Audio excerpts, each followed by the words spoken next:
Welcome to Lesson 4, Intelligent Eating Part 3, Prohibitions and Transgressions. We are going to speak about most unhealthy foods you should avoid. With so much talk about healthy food and what you should be eating, the foods that are the worst for us can get overlooked. The reason it's so hard to avoid these kinds of food is because the things that make them bad also make them taste so good. Fatty foods typically taste good, so do sweet and salty ones, which means a lot of foods you love are likely not the best things you can have. It's about learning why certain foods are bad, so you can make better choices on a day-to-day basis. That being said, here are some dietary landmines to watch out for and step around. Trans fat. This is the most notorious of the unhealthy ingredients they put in foods, and has even led for a ban on them in New York City. You're best off avoiding trans fat containing foods completely. So do fast food, so do packaged cookies, microwave popcorn, frozen meals, colas and sodas. Yogurt. Going with a light version of yogurt, by the way, no doubt means you're getting an artificial sweetener, which can be just as bad. Avoid ketchup, cereals, which can be different colors. Many people turn to cereals as a healthy start to their day or as nutritious breakfast for their children. Just be careful with the kind you choose. Don't eat any fried food and packaged chips. Better to avoid artificial sweeteners, which have been under the spotlight for decades now, as health food advocates point out that they can come with a list of side effects much like a drug. The side effects that are claimed by those against sweeteners like aspartame include some really severe conditions such as depression, insomnia, blindness, hives and others.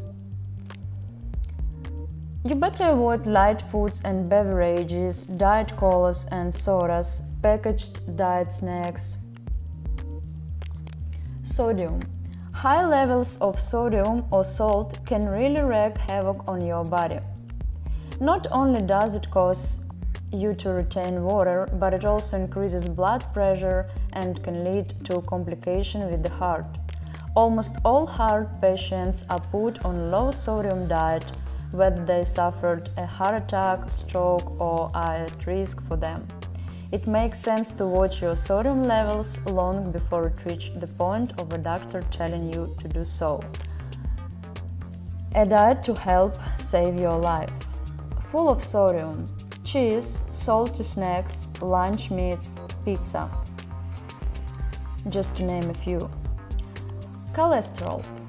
The feds say that 300 milligrams of cholesterol a day should be your limit.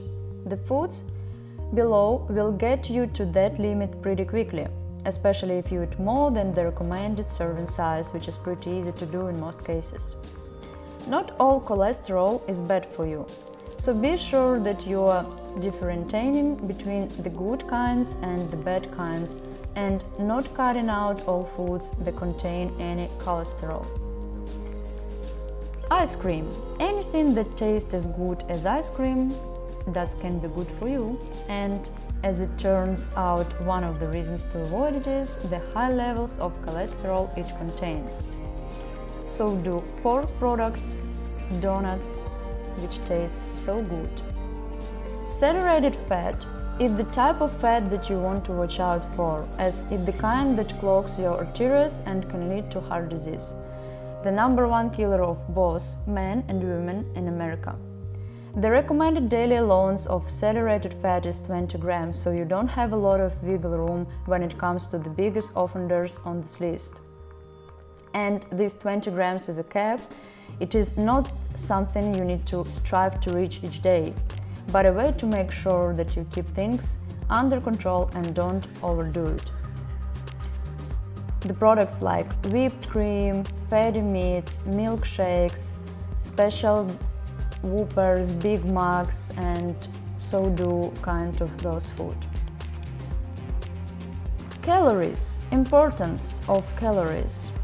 Foods high in calories can really add to your waistline in a hurry if you are not careful.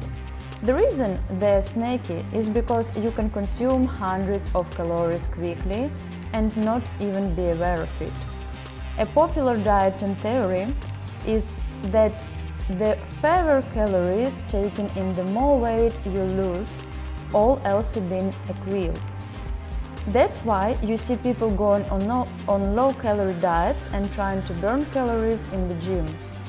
You don't have to go to extremes, but minding the calories you consume will lead to a healthier you. Watch out pasta dishes, dressings, chocolate. Dark chocolate is making a surge at the health food, but milk chocolate still rules the market and is most easy to come by. Carbohydrates.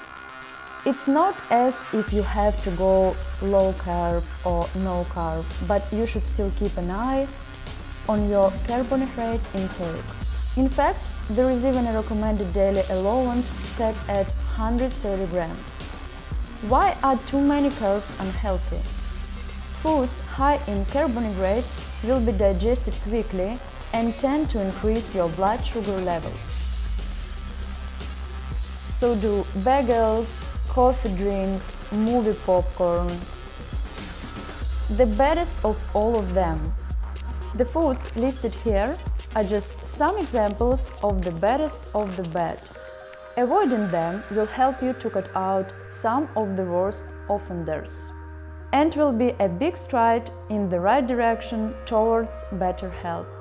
Of course, it's easier said than done, because many of these foods taste incredible and are very enticing. The goal here is not to wipe them out completely, but just to be aware of what they contain and what they can do to your body over the long term. Keeping them to a minimum will help you to enjoy them more when you do indulge, because you'll have less guilt. Food addiction. What is food addiction? Food addiction is quite simply being addicted to junk food in the same way as drug addicts are addicted to drugs. It involves the same areas in the brain, and many of the symptoms are identical. Food addiction is a relatively new term, and there are no good statistics available on how common it is. This is very similar to several other eating disorders, including binge eating disorder, compulsive overeating, and having an unhealthy relationship with food. There is no blood test available to diagnose food addiction. Just like with other addictions, it is based on behavioral symptoms. Here are 8 common symptoms that are typical of food addicts. You frequently get cravings for certain foods despite feeling full and having just finished a nutritious meal. When you give in and start eating a food you were craving, you often find yourself eating much more than you intended to. When you eat a food you were craving, you sometimes eat to the point of feeling excessively stuffed. You often feel guilty after eating particular foods, yet find yourself eating them again soon after. You sometimes make excuses in your head about why you should eat something that you're craving. You have repeatedly tried to quiet eating or setting rules, includes cheat meals, days, about certain foods, but been unsuccessful. You often hide your consumption of unhealthy foods from others. And you feel unable to control your consumption of unhealthy foods despite knowing that they are causing you physical harm, includes weight gain.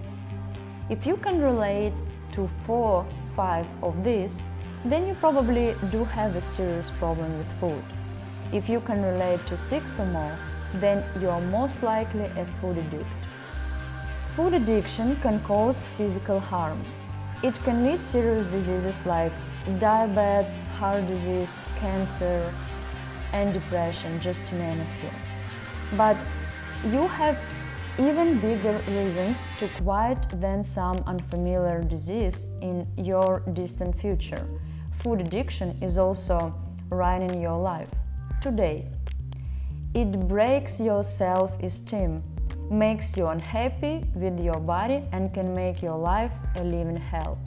Of course, we all need to eat something, otherwise we'll die of starvation. But no one needs to eat sugar, refined wet flour, or any of the modern junk food that people tend to lose control over.